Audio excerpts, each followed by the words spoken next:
భర్త సెక్సువల్ వేధింపులకి తట్టుకోలేక విశాఖకు చెందిన నవ్వదు వసంత అనే అమ్మాయి అయితే చనిపోవడం జరిగింది. ఈ నేపథ్యంలో పూర్తిగా అసలు రాత్రి ఈ ఘటన జరిగేక ముందు ఏమైందో వాళ్ళ బావకైతే కాల్ చేయడం జరిగింది. ప్రస్తుతం వాళ్ళ బావ సంతోష్‌గా ఉన్నారు. సార్ చెప్పండి, చనిపోయే ముందు మీకేమైనా ఫోన్ చేసిందా వసంత? వసంత చేయలేదండి. నేనే కాల్ చేశాను. బట్ నేను కాల్ చేయడం కూడా కారణం ఉంది. ఏం కారణం ఏంటంటే నాకు బిఫోర్ డే మార్నింగ్ వాళ్ళ హస్బెండ్ నాకు కాల్ చేశారు. మార్నింగ్ అరౌండ్ 7:50, 7:30, 7:15, 7:20 ఆ టైంలో అరౌండ్లో కాల్ చేశాడు. కాల్ చేసి అన్నయ్య అలా మీ మరదలు ఎలాగా నాతో కలవటం లేదు, మీరు ఒకసారి చెప్పండి, ఎందుకంటే మీ మాట అయితే వింటుంది అని చెప్పడం నాకు జరిగిందండి. సరే బ్రదర్, నేను మాట్లాడుతాను, చిన్నపిల్ల కదా, కొంచెం టేక్ ఈజీగా తీసుకోండి, నేను ఒకసారి మాట్లాడి కన్విన్స్ చేస్తానని చెప్పడం జరిగింది. చెప్పడం జరిగిన తర్వాత నిన్న నైట్ నేను ఆయన ఆఫీస్ నుంచి వచ్చాక 9:30 ఆ టైంలో తనకు కాల్ చేశాను. కాల్ చేసి ఏం చేస్తున్నామమ్మా ఏంటంటే, ఏం చేయలేదు బాబా, ఖాళీగా ఉన్నాను, బార్లీ తాగుతున్నాము అని చెప్పడం జరిగింది. నెక్స్ట్ ఏంటంటే మీ అత్తగారు అది మీ మామగారు ఎలా ఉన్నారమ్మంటే, అత్తగారేమో అలాగ క్యాంప్ వెళ్ళారు, కాశీ వెళ్ళారు, మామగారు మండపంలో ఉన్నారు, మేము ఇద్దరం ఉన్నాము అని చెప్పడం జరిగింది. సరే ఏంటమ్మా ఇలాగ మరి ఇలా ప్రాబ్లం వస్తుందంట కదా, మరి ఎందుకు నువ్వు అలాగా సెట్ చేసుకుంటున్నావు, మరి నీ లైఫ్ నువ్వు సెట్ చేసుకోవాలి కదా, రేపు పొద్దున్న ఏదైనా ప్రాబ్లం అవుతుంది కదా అంటే, అవన్నీ మీకు ఎవరు చెప్పారు ఏంటంటే, లేదు మాకు తెలిసింది నువ్వు ఇలా తను కాల్ చేయడం వల్ల నాకు ఇలా జరిగింది చెప్పారు అంటే, అవన్నీ మీకు ఏం తెలియదు, మీరు అలాగా మాట్లాడితే మీకు తెలియదు, ఊరుకోండి అని చెప్పేసి కాల్ కట్ చేయడం జరిగింది. కాల్ కట్ అయిన వితిన్ 5 minutes గ్యాప్లోనే నాకు ఈ పిక్ పెట్టడం జరిగిందండి. ఈ హిమాలయ కాన్ఫిడెంట్ అని చెప్పేసి ఈ పిక్ పెట్టడం జరిగింది.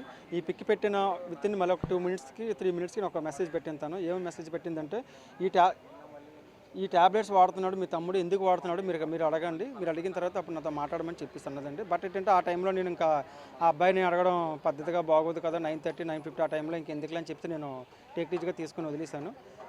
అది జరిగిన వితిన్ ఒక 11:50 ఆ అరౌండ్ టైంలో నాకు మళ్ళీ ఆ అబ్బాయి నెంబర్ నుంచి నాకు కాల్ రావడం జరిగింది. బట్ నేనేమనుకున్నానంటే ఏదో నార్మల్ గొడవ ఏదో కదా అని చెప్పేసి నేను 2 times కూడా కాల్ చేసిన లిఫ్ట్ చేయలేదు. తర్వాత కంటిన్యూ కాల్ చేస్తున్నారు. కాల్ చేసిన తర్వాత లిఫ్ట్ చేశాను. లిఫ్ట్ చేసిన తర్వాత ఏమైందంటే ఆ అబ్బాయి నెంబర్ నుంచే కాల్ వచ్చింది. బట్ ఏంటంటే ఆ అబ్బాయి అయితే మాట్లాడలేదు, వేరే పర్సన్ వరకు ఇచ్చారు. తను ఏం చెప్పారంటే, మీరు అర్జెంటుగా ఇమీడియట్లీగా బెహర్ హాస్పిటల్కి రావాలి, అమ్మాయికి మీ వసంతకి బాగోలేదు, ఎమర్జెన్సీ అర్జెంట్ అన్నారు. బట్ ఏంటంటే రీజన్ అడిగాను నేను, ఇప్పుడే మాట్లాడాను కదండి, మీరు ఇప్పుడు ఇంతలో ఏమైందంటే రీజన్ అయితే మాకు చెప్పలేదండి, మీరు ఇమీడియట్లీ రావాలి, బాగోలేదు ఇదే చెప్పారు తప్ప అసలు ఎలా జరిగిందనే సిచ్యువేషన్ కూడా మాకు చెప్పలేదండి. వెంటనే మేము ఏం చేస్తామంటే మా ఫ్యామిలీ మెంబర్స్ ఒక ఆటో మీద కొంతమంది మేము బయలుదేరడం జరిగింది. తీరా నియర్లీ ఎన్ఏడి క్రాస్ అయ్యాము. క్రాస్ అవ్వగానే మళ్ళీ కాల్ చేశారు, వాళ్ళే కాల్ చేసి నా నెంబర్కి కాల్ చేయలేదు, ఏదైతే పాప చనిపోయిందో వాళ్ళ ఫాదర్ నెంబర్కి కాల్ చేయడం జరిగింది. కాల్ చేసి ఇలా పాపని ఇమీడియట్లీ ఇలాగ కేజీకి షిఫ్ట్ చేసేయమంటున్నారు, మీరు వస్తున్నారా లేదా అంటే, లేదంటే వెయిట్ చేయండి ఒక 5 minutes, మేము ఆల్రెడీ ఎన్ఏడి క్రాస్ అయిపోయి ఇంక ఎన్ఏడి నుంచి బెహర్ హాస్పిటల్ రావడానికి మ్యాక్సిమం ఒక 3 to 5 minutes, మీరు ఎందుకు కంగారు పడుతుంటారని చెప్పి అనడం జరిగింది. ఇమీడియట్లీ మేము హాస్పిటల్ రీచ్ అవ్వగానే అప్పటికే ఆల్రెడీ చాలా మెంబర్స్ ఉన్నారు, నెక్స్ట్ పోలీస్ డిపార్ట్మెంట్ అందరూ కూడా ఉన్నారు. వాళ్ళు మేము అడగడం జరిగింది, సార్ ఏం జరిగింది ఏంటంటే, అప్పుడు చెప్పారండి మాకు అమ్మాయి చనిపోయింది అని. అంతవరకు కూడా మాకు అమ్మాయి చనిపోయిందనే విషయం మాకు ఎవ్వరు కూడా ఇన్ఫామ్ చేయలేదు. ఆ అమ్మాయి కూడా హాస్పిటల్ సెల్లార్లో అంబులెన్స్ పక్కన వేరే బెడ్ ఉంటుంది కదా, అంబులెన్స్లో బెడ్ ఉంటుంది కదా, ఆ బెడ్ పైన పెట్టడం జరిగింది. అప్పటికి అమ్మాయి చనిపోయి ఉంది. దట్టు నేను అక్కడ కూడా వాళ్ళని క్వశ్చన్ చేశాను, అమ్మాయి హాస్పిటల్కి వచ్చాక చనిపోయిందా, బిఫోర్గా చనిపోయిందా అంటే, లేదండి మా దగ్గరకు వచ్చేటికి అమ్మాయి ఆల్రెడీ డెడ్ బాడీ తీసుకొచ్చారు, చనిపోయి ఉంది తప్ప మా దగ్గర ఏం చనిపోలేదు, అమ్మాయి బిఫోర్ మీరు తీసుకురాకముందు చనిపోయిందని వాళ్ళు చెప్పడం జరిగిందండి.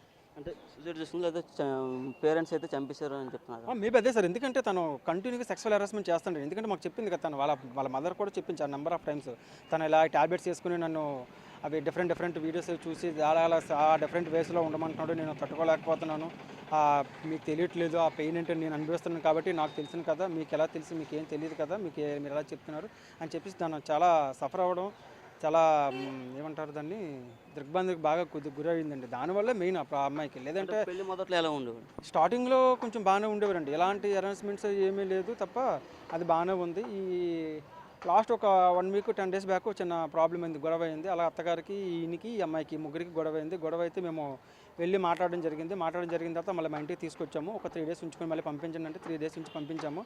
అప్పుడు పంపించిన తర్వాత మళ్ళీ బాగానే ఉన్నారు. నెక్స్ట్ ఆ 1 week నుంచి ఈ ట్యాబ్లెట్స్ యూజ్ చేస్తానని చెప్పింది.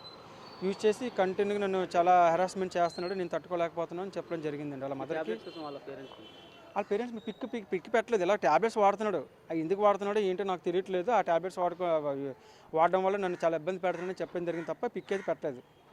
నేను అడిగిన తర్వాత నాకు పిక్ పెట్టడం జరిగింది. నెక్స్ట్ ఏంటంటే నాకు ఆ పిక్ పెట్టడం నాకు ఇక్కడ మీ అందరికీ కూడా చూపించడం కానీ, పోలీస్ డిపార్ట్మెంట్ చూపించడం కానీ నాకు సూటబుల్గా జరిగింది. ఇప్పుడు పూర్తిగా భర్త సంబంధించిన వాళ్ళ పేరెంట్స్ కానీ వాళ్ళు కానీ ఎవరు ఇక్కడికి ఇక్కడ ఎవరు రాలేండి, వాళ్ళ రిలేషన్స్ ఎవరో మేబీ ఉండుంటారేమో తప్ప ఎవరో రాలేదండి. వాళ్ళ మదర్ ఫాదరు బ్రదర్ కానీ ఎవరో రిలేషన్స్ ఉన్నారు కానీ ఎవరు కూడా ఇక్కడికి రావడం జరగలేదు. అంతా కూడా మీ అమ్మాయి తరపు నుంచి మేము వచ్చాం తప్ప వాళ్ళు ఎవరు కూడా ఇక్కడ రాలేదండి. కనీసం వాళ్ళ మదర్ కూడా కానీ ఫాదర్ కానీ బ్లడ్ రిలేషన్స్ చాలామంది రిలేషన్స్ ఉన్నారు. ఎవరైనా ఏదో జరిగింది ఏదో చెయ్యాలి ఏదో అని చెప్పేసి కనీసం ఎవరు మాట్లాడడం కానీ మమ్మల్ని ఓదార్చడం కానీ ఏమీ జరగలేదండి. వాళ్ళ మట్టుకు వాళ్ళు ఉన్నారు, మా మట్టు మేము చేస్తున్నాం తప్ప కనీసం ఒక ఓదార్పు ఇప్పుడు ఏదో జరిగింది ఏదో అని చెయ్యండి అని చెప్పేసి ఒక చిన్న ఏమీ లేదండి. అసలు మినిమం ఒక రెస్పాన్సిబిలిటీ. అబ్బాయి ఏం చేస్తారంటే ఇక్కడ నాయుడు తోట దగ్గర కృష్ణాద్రి కళ్యాణ మండపం లీజు తీసుకున్నాడండి. లీజు తీసుకుని ఈ అబ్బాయి రన్ చేస్తున్నాడండి. ఈ అమ్మాయి కూడా అందులోనే ఇవి ఏమైనా ఈవెంట్స్ ఏంటంటే ఈ అమ్మాయి చూసుకునేది అంతా కూడా. వాళ్ళ బావ సంతోష్ అయితే చెప్తున్న పరిస్థితి పూర్తిగా అబ్బాయి శారీరకంగా అలాగే మానసికంగా హింసించాడు, అలాగే నిత్యం వీడియోలు చూస్తూ పూర్తిగా ట్యాబ్లెట్లు వాడుకుని నన్ను ఘోరంగా హింసించేవారు అనేది చెప్తున్న పరిస్థితి. పూర్తిగా అయితే మాకు న్యాయం చేయాలని వాళ్ళ పేరెంట్స్ కానీ అలాగే బావగారు కానీ పూర్తిగా డిమాండ్ చేస్తున్నారు. Camera person Ajay Naidu, big TV 7.